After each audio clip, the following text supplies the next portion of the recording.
Welcome to WIALD, What I Am Learning Daily. This is your host, Dr. Adam Rindy, and this is a special series that I do as part of the One Thing podcast where I invite you into my personal learning lab and you get to hear an insight of research articles, conferences I've attended, and various topics that I'm diving deeply into.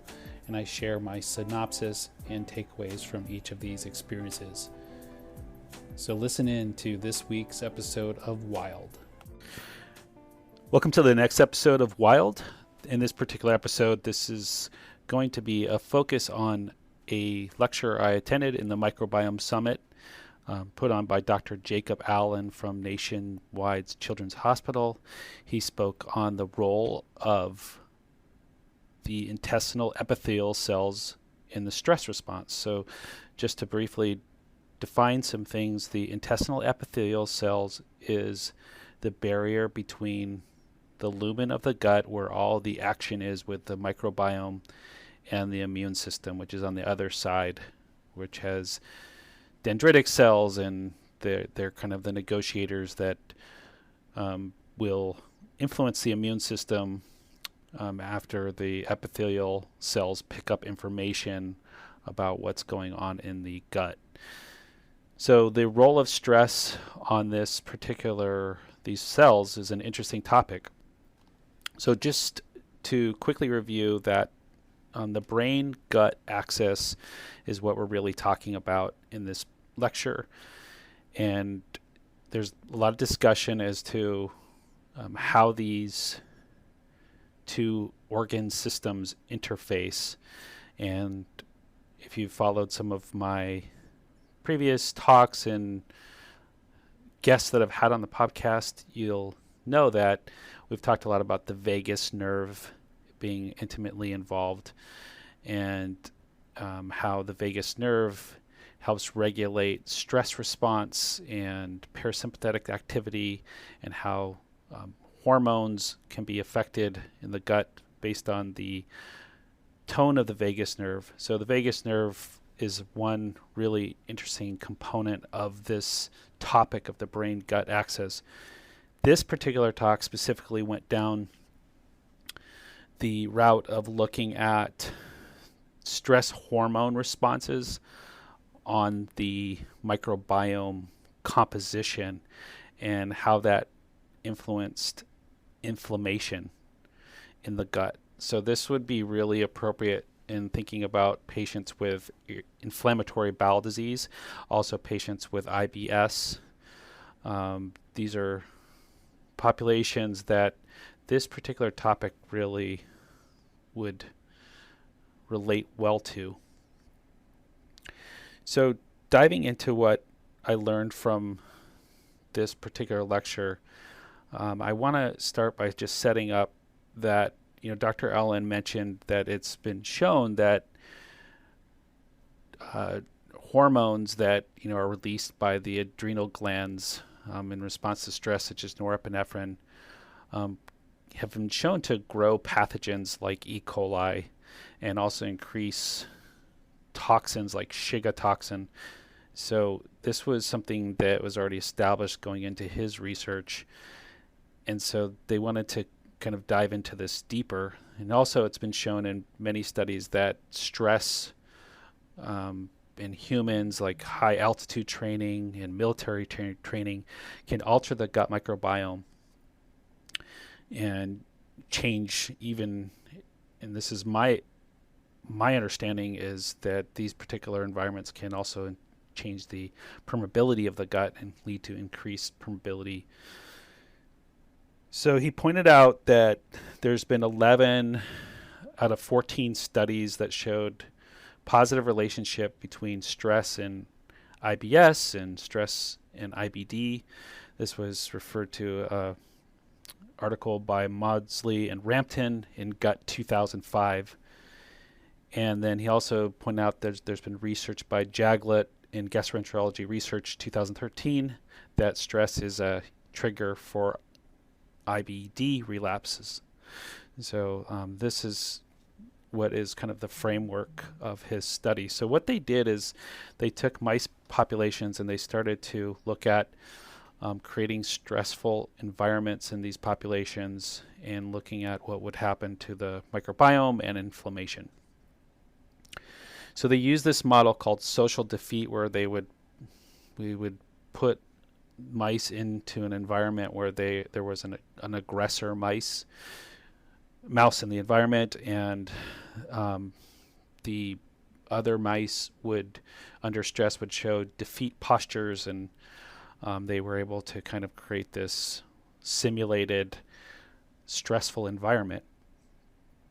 So what they found in previous research is through Dr. Amy Makos, is that when they create these stress environments, they see high sympathetic nervous system activity and high HPA axis activity in the socially defeated mice.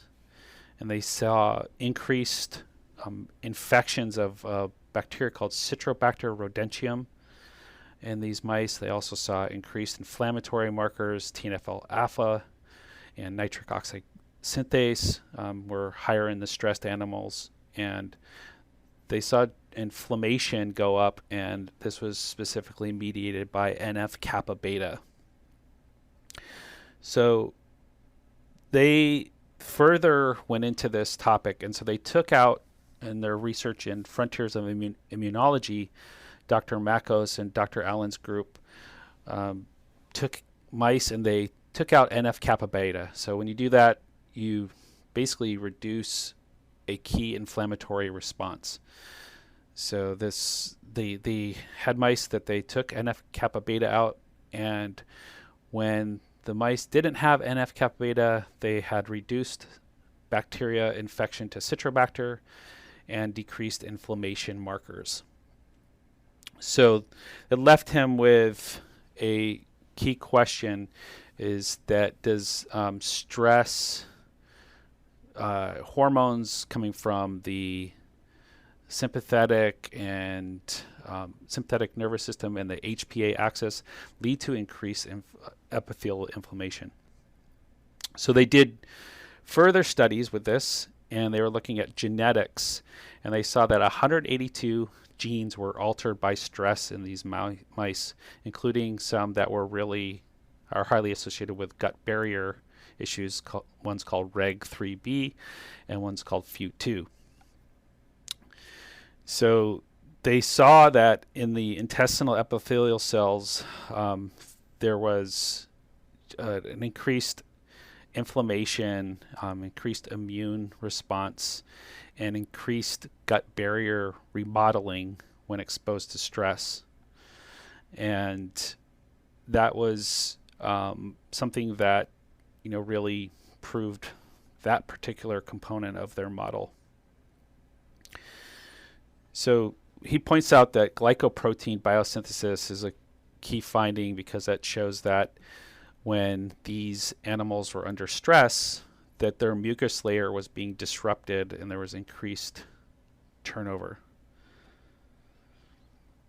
They also wanted to measure in these animals if there was disruption of the mucus layer by specific markers. They looked at LPS, lipopolysaccharide, and it was raised in these mice as a marker of leaky gut. So the question that he had next was, is this microbes that's driving the intestinal epithelial cells, or is it the stress hormones driving the response in the intestinal epithelial cells? So what they did next is they took germ-free mice, so they took out the microbiome completely and just exposed the animals to stress. And interesting enough that the inflammatory markers did not go up without the microbiome present. So they do see that at that point that the link was highly associated with microbes being present. But they still were questioning, how much would microbes, the stress plus microbes, play a role in the intestinal epithelial cell response. So what they did is they stimulated germ-free mice with common markers of inflammation that come from bacteria. So this is brilliant. They used flagellin and lipopolysaccharide. And so if microbes were being stimulated by stress, they would produce these particular inflammatory drivers. And they saw something called DUOX2 go up. And this is a protein that's a marker of inflammation that's on the epithelial cells of the intestinal epithelial cells, on the tips of the epithelial cells. And what DUOX2 is associated with is it's responsible for production of free radicals like hydrogen peroxide production. So in that particular model, they weren't able to show that epinephrine, norepinephrine, cortisol added in with this had any effect on the intestinal epithelial cells inflammation. So they were left with that surprising finding, but not necessarily conclusive. So he pointed out that the critical thing about DUOX2 going up is that DUOX2 is, if chronically stimulated, it's associated with pathobiont growth, which is like pathogens in the gut that can cause inflammation. And it has been shown that DUOX2 is upregulated in Crohn's disease and ulcerative colitis. So they wanted to see, well, what's DUOX2 have to do, and does DUOX2 change the microbiome? So they repeated the stress model experience and looked at microbes that grew under stress and those that were downregulated. And upregulated was one called S24-7, and then Enterohabitus and Marvida bryantia, and those were up, and there was several that were downregulated. So they wanted to see what the association was, and the question came down to facultative anaerobes versus obligate anaerobes, and it seemed to be that the facultative anaerobes, those that can survive in an oxidative this oxidative stress environment, were able to survive where others were not. And this was highly associated with this DUOX2 expression. So the question is why, and what he was stating was that higher oxygen environments grow facultative anaerobes, which have something called high catalase activity.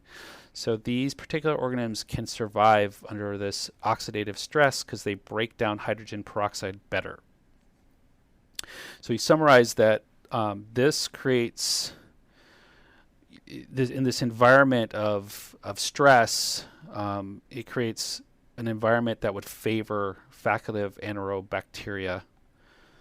And so conclusion was that this bacteria that grew was high catalase activity. And so another conclusion is that stress can increase the catalase activity. So they've taken this research towards humans, and they found that studying stress in the microbiome and Crohn's disease, that low perceived stress versus high perceived stress resulted in different microbiomes. And so this recent study they've done in 2020 with the lead authors Machner and Dr. Allen was on the study, published in Psychoneuroendocrinology, showed that pediatric Crohn's patient with high perceived stress grew something significant called Parabacteroides. And this particular bug has high catalase again. So these are certain pathogenic bacteria could survive, or pathobionts, which are potentially pathogenic bacteria, can survive under stress in their study groups in the IBD population, whereas in the low perceived stress groups, they didn't. So my opinion here is that, it's fairly straightforward that, treating IBD and IBS without addressing stress is missing a core component in treatment. And so we can look at treatments like counseling, specifically GI counseling, lifestyle changes, therapies like vagal nerve stimulation, and herbal and nutritional treatments to help counter anxiety and stress, meditation. These are should be cornerstones in treatments for the IBD and IBS patient. And especially, if you see if a flare is, at risk under stress, that a program in place to kind of help counter the impact of stress on the microbiome, on the intestinal epithelial cells is key. Thank you so much for tuning in to WIALD, and I look forward to sharing further episodes with you. Hey everybody, thanks for tuning into this episode of WIALD. If you like what I'm doing with the One Thing podcast and also with the episodes on WIALD, please show your appreciation by going over to the page that you're listening to and liking this episode and subscribing to our episodes. Also, if you're really appreciating what I do, you can head over to anchor.fm/Adam-Rinde, R-I-N-D-E, and become a sponsor of my episodes. I'm really enjoying doing the podcasts and the WIALD episodes. They do take a considerable amount of time and resource to put on in high quality, so any support that you can give would be greatly appreciated. Thanks again, and we'll see you next time on the One Thing podcast with future guests and further episodes of WIALD.